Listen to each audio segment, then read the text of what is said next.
So, ladies and gentlemen, welcome to our last video of Sun through Capricorn Ascendant. And today we're going to be covering Sun in the 12th house, the last house for a Capricorn Ascendant person, and what happens when Sun is in the 12th house in the sign of Sagittarius, while ruling the 8th house with the sign of Leo.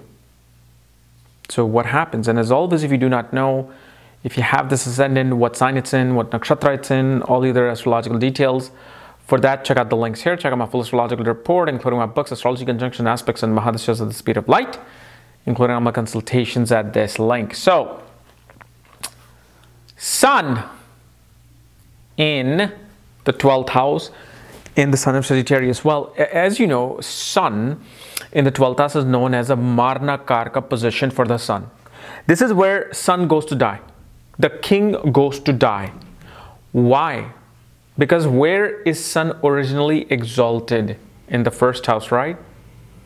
First house where everybody sees you, where you are exalted, where you are in leadership position, sitting on a throne.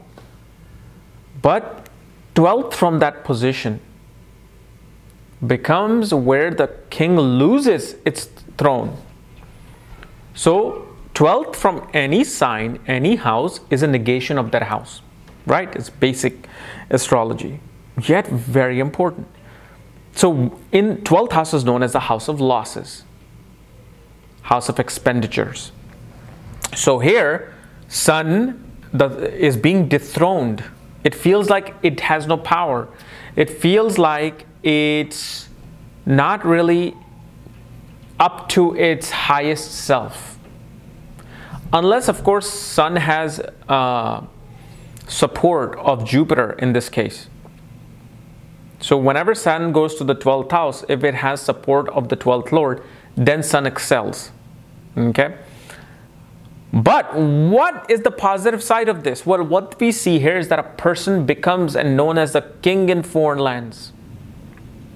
In their own homeland, they may not be known. But especially if there's no support of the 12th Lord, then shows a person will find their leadership in foreign lands, foreign places. And the reason why this particular position of the Sun gives excellent results, even though it's a Marna Karka position, because of the fact this is known as Viparit Raj Yoga. Because the 8th Lord is in the 12th house. When a Dushtana Lord is in the Dushtana house, it becomes very strong. And second thing we see here, Sun is in its friendly sign of Sagittarius, which is a fire sign. Sun is a fiery planet, fiery star. So when a fire thinks it's in fire, it just feels comfortable. Like, all right, I'm fire, and I'm sitting in more fire, and that's who I am. But you put fire in water, it's just going to create steam and it's going to burn out. And then it rules the 8th house. 8th house of sexual intercourse, 8th house of joint assets, 8th house of longevity and occult, mysticism, sorcery, other people's assets and money, legacy. So we see that this person will be able to leave a legacy in foreign lands. This person will have quite a few, especially if there's no support of Jupiter here, a person can have quite a few sexual relationships in foreign places or with people of foreign descent or different culture and ethnic background. This also shows a person will join a foreign religious organization at one point in their life. So for example, let's say you are in Texas, okay? You're living in Texas or New York, you're not even Indian, you're Caucasian. And you're 20 years old right now. But at the age of, let's say, 48, you join Isha Foundation in South India. Or you join Isha Foundation even in US. So what did you just do? You joined a foreign organization in foreign lands or from foreign lands. The other thing that we also see is that father's reputation increases in foreign places and father finds sudden fame in life or sudden rise of luck in life, especially through someone's death or through even scandals.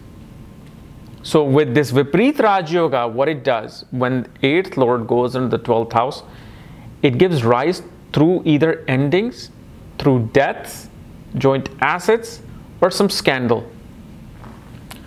Like for example, if you look at, let's say, the horoscope of Kim Kardashian, I believe her 8th Lord is in the 12th house, which is Mercury.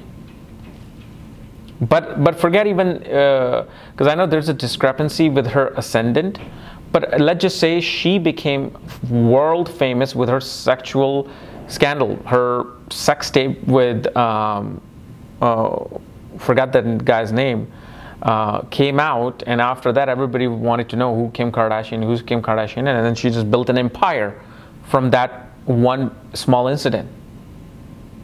Empire of literally now $600 to $700 million. So that's how things happen. That's how that Viparit Raj Yoga comes. From being in a lower position, you suddenly go higher. So in a conservative society, if Kim Kardashian tape would come out, they'd probably either stone her to death, or they would just be thinking, oh my God, what a lower class woman or something, right? But the thing is, her Viparit Raj Yoga of doing something which some may consider low actually excelled her into the goddess position. Young girls just look at her like a goddess, like this is the queen of our world. So depending upon, you know, the type of society you grow up in, that you're living in, this Viparit Raj Yoga will operate in that sense. So perhaps it may not give you such a thing where you could be stoned. It may give you some other scandal through which you will rise. Let's say your boss gets into a scandal that he was hiding everybody's or like decreasing everybody's salary while he raising his own salary, and especially he had this agenda against you, and your name comes out and people are like, oh my God, how can you have an agenda against her? And then he gets fired by the board and they're like, no, we're going to put you in this position. All these weird scenarios happen. So, and the other thing that we see is that you will find a father figure in foreign lands. A guru or a mentor will come into your life in a foreign place or through foreign lands, who will help you guide. Because what happens here, that the guidance of the father may not be there, because this is still a Marna Karka position. Or perhaps father is out in the war fighting. Father may be a war veteran, may have his own issues and dealing with this. So you kind of find a second father in foreign places. But especially at a certain degree, one could suffer psychological issues through the father. Maybe some sort of an abuse through the father. You know, I mean, like especially in India, I mean, father can easily hit a child, hit a son or a daughter just to teach them lessons. You know, but if a father does that in US, I mean, you can go to jail. So it's all, again, these things that I'm telling you, it all depends where you grow up. Like, sons naturally, mostly all the time, get spanked and hit, especially even in Midwest society or South of US. But the thing is, it kind of leaves some psychological damage to them. So that's also we can see with this. Okay. So guys, this was my analysis of Sun in the 12th house for Capricorn ascendant people. If you're new to my channel, subscribe below. Again, if you want to know where your Sun is placed, all your astrological details, my books, reports, consultations, for that check out the links here. Otherwise, we'll see you later. Bye-bye.